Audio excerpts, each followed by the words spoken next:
Something I've been a little bit concerned about as of lately, as I see it pop up in the news from time to time, is this bill that they want to get through Congress called the SAVE Act.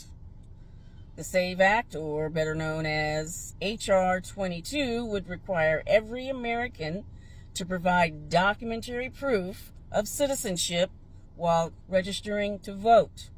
Although citizenship has long been a requirement to participate in federal elections, most voter registrants prove citizenship by attesting to it during the voter registration process under penalty of perjury.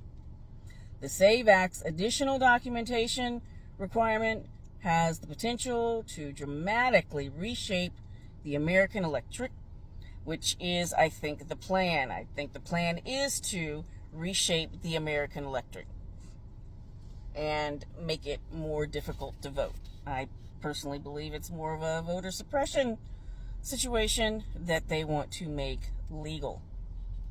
The SAVE Act also places additional burdens on state and local election officials. Under the SAVE Act, state officials risk criminal penalties if they accept or process voter registration applications for federal elections without the required proof of citizenship, even if it was just an administrative mix-up, and even if the prospective voter was indeed a citizen. State election officials must also use federal and state databases to retroactively audit existing voter rolls, removing any registered voters who have been flagged as non-citizens.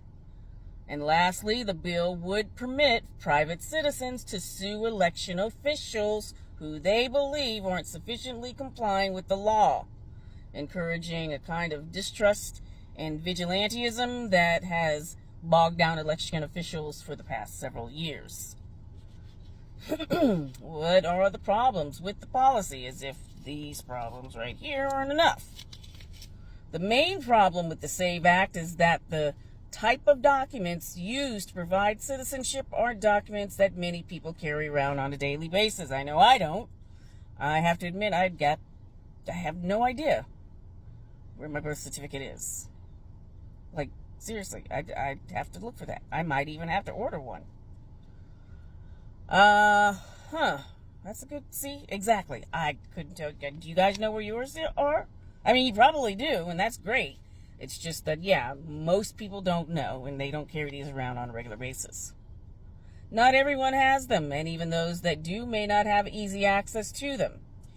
It's unquestionably important that only eligible voters cast ballots in our elections, but it's equally important that eligible voters aren't hindered from voting because of needless paperwork, which, again, I think is personally the objective. That's the main objective. Again, subtle way of voter suppression under the guise of a bill. Let's see. Moreover, a citizenship documentation requirement would meaningfully complicate election administration. The logistics are complex. States must be fully equipped and resourced to implement the law in a way that maximizes security, data privacy, and government efficiency, along with voter access. Rules matter, but enforcement must be proportional and practical. When violations are rare, like with the citizenship requirement, targeted efforts to catch and deter offenders are far more effective.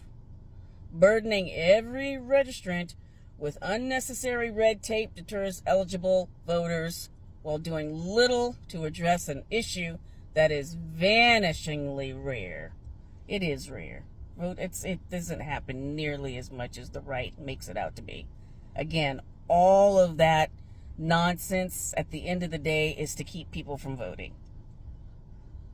It's the policy equivalent of sifting the entire ocean to find a single type of seashell.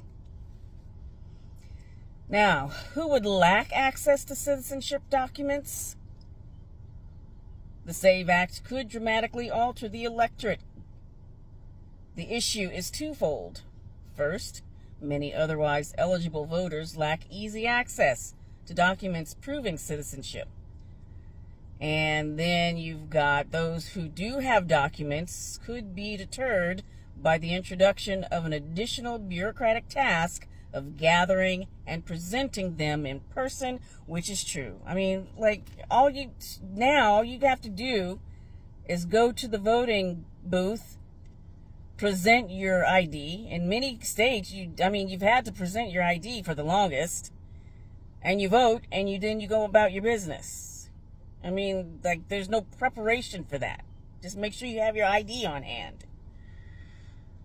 This could definitely impact married women, the elderly, young individuals, Hispanic citizens, and low-income registrants will have the most trouble registering to vote under the SAVE Act. Huh, really? How convenient for them, the Republican Congress. Married women, around 80%, changed their name upon marriage. As a result, roughly 33% of all married women lack documents that meet citizenship requirements and reflect their current legal name. Married women make up over a quarter of the electorate, so impeding them from registering to vote has a potentially significant impact on election outcomes. Elderly registrants. A survey of respondent 80-year-olds and older reported that they lack access to documents providing citizenship. Older voters in 2022, ages 65 and up, were 28% of the electorate. So if they can't get access to their information, what happens to them? Younger voters. They had a study where 18 to 29-year-olds reported that they lacked documentation. State-level data matched that finding. Looks like young Texans ages 18 to 29 were 3 times more likely to have trouble accessing their documentary proof of citizenship than some of the older voters. And Hispanic voters in recent case studies in Texas and in Georgia, as well as black and white voters, had nearly identical rates of access. Lower income voters in Texas and Georgia that make less than $50,000 a year were less likely to possess identity documents that were less likely to possess identity documents than their higher income peers. Voters making less than $30,000 a year were even less likely to have requirement documents. Active duty military personnel and their families also have issues with obtaining their documentation. On average, they move like 2 to 3 times a year. That would continually have an issue on their documentation. Imagine having to keep up with that in their new locations, especially if you're out of the country. This think tank suggests that there's another alternative to making this a little bit easier. Instead of imposing additional documentation requirements, Congress could consider 2 alternative methods for ensuring clean and accurate voter rolls. First, they can consider more thoughtful proposals that take advantage of existing technologies and databases to securely verify citizenship without requiring action from the voter. And second, they can provide adequate resources to state election officials so they can better comply with existing list maintenance requirements. Of course, they could do that, but again, that would defeat the purpose of trying to suppress the vote. So why would they do anything to help people actually vote if the job is to keep people from voting? Yeah, you can create all of the ideas and suggestions that you want, but that is not the reason that this bill was created to begin with, and we know that. They know what they're doing when they created this act. Because truth be told, they don't even really need to create anything. Because there's nothing wrong with the voting system.